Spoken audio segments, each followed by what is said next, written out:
السلام علیکم ورحمۃ اللہ وبرکاتہ۔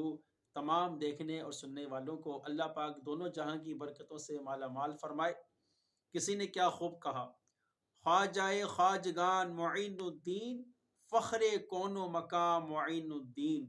آج انشاءاللہ عز و جل خواجہ غریب نواز رحمۃ اللہ تعالی علیہ کی سیرت کی بہت ہی پیاری ایک جھلک انشاءاللہ سننے کی ہم سعادت حاصل کریں گے۔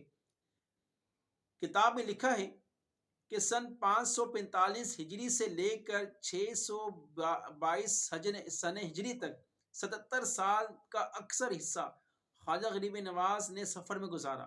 مدینہ منورہ، مکہ معظمہ، خراسان، سمرقند، بخارا، عراق، ہارون، بغداد، کرمان، ہمدان، تبریز، استرباد، خرقان، ہرات، غزنی، رے، بدخشاں، دمشق، جیلان، اصفہان، ملتان، لاہور، دہلی اور اجمیر وغیرہ مختلف شہروں میں گئے۔ وہاں موجود بزرگان دین سے آپ نے برکتیں حاصل کی اور علم دین حاصل کیا۔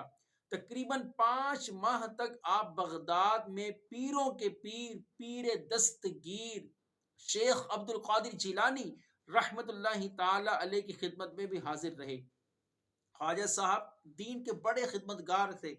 آپ نے کم و بیش 90 لاکھ کافروں کو کلمہ پڑھا کر مسلمان کیا۔ 96 سال دنیا میں تشریف فرما رہے۔ 6 رجب المرجب سن 627 ہجری بروز پیر صبح فجر کے وقت مریدین انتظار میں تھے کہ پیر صاحب تشریف لائیں گے، نماز فجر پڑھائیں گے، مگر خواجہ صاحب تو نہیں آنا تھا، نہ ہی آئے۔ کافی دیر گزر جانے کے بعد حجرے کا دروازہ کھول کر دیکھا گیا تو غم کا سمندر امڑ آیا۔ خواجہ غریب نواز رحمت اللہ تعالی علیہ وصال فرما چکے تھے۔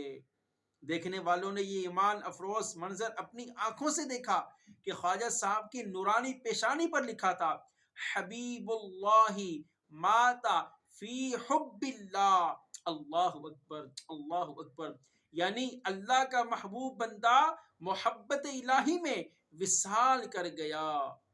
خواجہ ہند وہ دربار ہے اعلیٰ تیرا، کبھی محروم نہیں مانگنے والا تیرا، پھر مجھے اپنا در پاک دکھا دے پیارے، آنکھیں پر نور ہو پھر دیکھ کے جلوہ تیرا۔ اے میرے پیارے پیارے اور محترم بھائیوں، خواجہ صاحب کی عبادت کیسی تھی؟ آپ کے مرید اور خلیفہ حضرت بختیار کاکی فرماتے ہیں کہ خواجہ غریب نواز بڑے مجاہدات کیا کرتے، اور آپ کے بارے میں فرماتے ہیں کہ آپ دن میں صرف 5 مسکال یعنی 21 گرام روٹی پانی میں بھگو کر کھایا کرتے تھے۔ آپ کا لباس 2 چادریں تھا۔ جہاں کہیں جاتے اکثر قبرستان میں یا کسی بزرگ کے مزار پر رہائش اختیار کرتے۔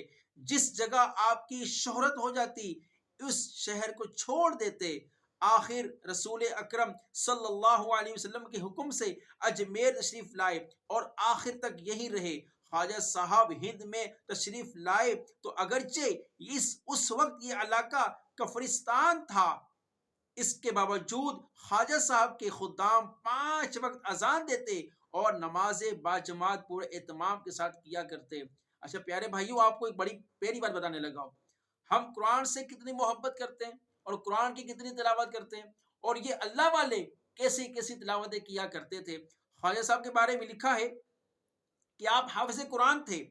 آپ ہر دن اور رات میں 2 مرتبہ ختم قرآن مکمل کیا کرتے تھے۔ اے میرے پیارے بھائیوں، غور کیجئے، ہم خواجہ صاحب سے جو محبت کرتے ہیں نا، ایسے نہیں کرتے۔ آخر انہوں نے اللہ کی عبادت اس طرح کی، اخلاص کے ساتھ دین کی خدمت کی۔ آپ کے بارے میں لکھا ہے کہ جب بھی آپ ختم قرآن کیا کرتے غیب سے آواز آتی تھی، اے معین الدین، ہم نے تیرا ختم قرآن قبول کر لیا۔ اے عاشقان خواجہ غریب نواز، اے خواجہ صاحب کی چھٹی منانے والوں، اے خواجہ صاحب سے محبت کرنے والوں، دیکھا آپ نے ہمارے ہند کے راجہ خواجہ غریب نواز عبادات اور ریاضات بالخصوص تلاوت قرآن سے کیسی محبت کیا کرتے۔